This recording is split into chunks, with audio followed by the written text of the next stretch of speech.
A gente vai mudar um pouquinho de assunto. O Supremo Tribunal Federal publicou o acórdão com a negativa dos recursos da defesa de Jair Bolsonaro pela condenação do ex-presidente na trama golpista.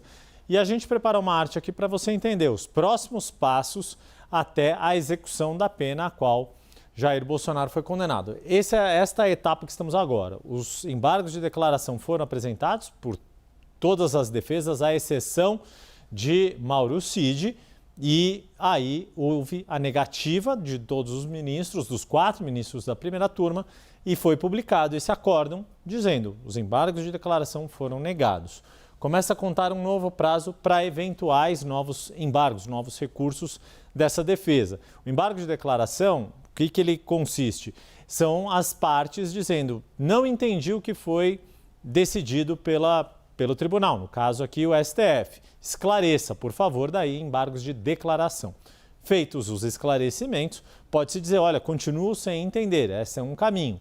Ou pedir outros tipos de recursos. E aí, cada vez que a defesa apresenta um recurso, cabem julgamentos. Os ministros precisam decidir se aceitam ou não, se tem cabimento ou não aqueles recursos. Se for um recurso apenas para ganhar tempo, os ministros podem falar, olha, isso aqui está sendo meramente protelatório, só para atrasar o fim do processo, não cabe nem análise do mérito. Se achar, olha, não, tem uma questão pertinente, vamos analisar o mérito. Foi o que foi feito agora nos embargos de declaração. Olha, estamos analisando o que as defesas questionaram, mas não concordamos, segue mantida a decisão, não se muda o mérito do que foi decidido. No caso de Jair Bolsonaro, a condenação a mais de 27 anos.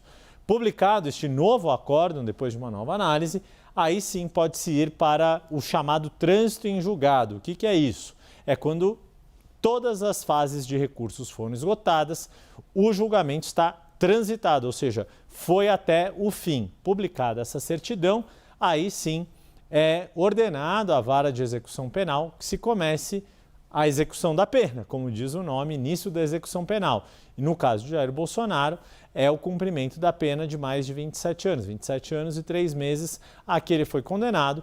Por este tamanho de pena, por ser uma pena bastante extensa, o início do cumprimento da pena tende a ser em regime fechado. Aí sim as defesas podem questionar se o ex-presidente tem condições de saúde e é com isso pedir, por exemplo, para que ele vá cumprir a prisão domiciliar. É o caso que ocorreu com outro ex-presidente recentemente, Fernando Collor de Mello, que foi condenado a um regime fechado, chegou a ser preso no sistema carcerário, a defesa fez o pedido por questões de saúde, apresentou atestados médicos e com isso, depois o ex-presidente pôde continuar o cumprimento da pena que ele foi condenado numa residência dele, de propriedade dele, lá em Maceió, na capital alagoana. Então, Débora Bergamasco, esta é a etapa em que estamos e que há toda essa expectativa, não só pelas consequências jurídicas, mas tão importante quanto as consequências políticas de Jair Bolsonaro eventualmente ser preso em regime fechado, ainda que de forma inicial, para o cumprimento dessa pena.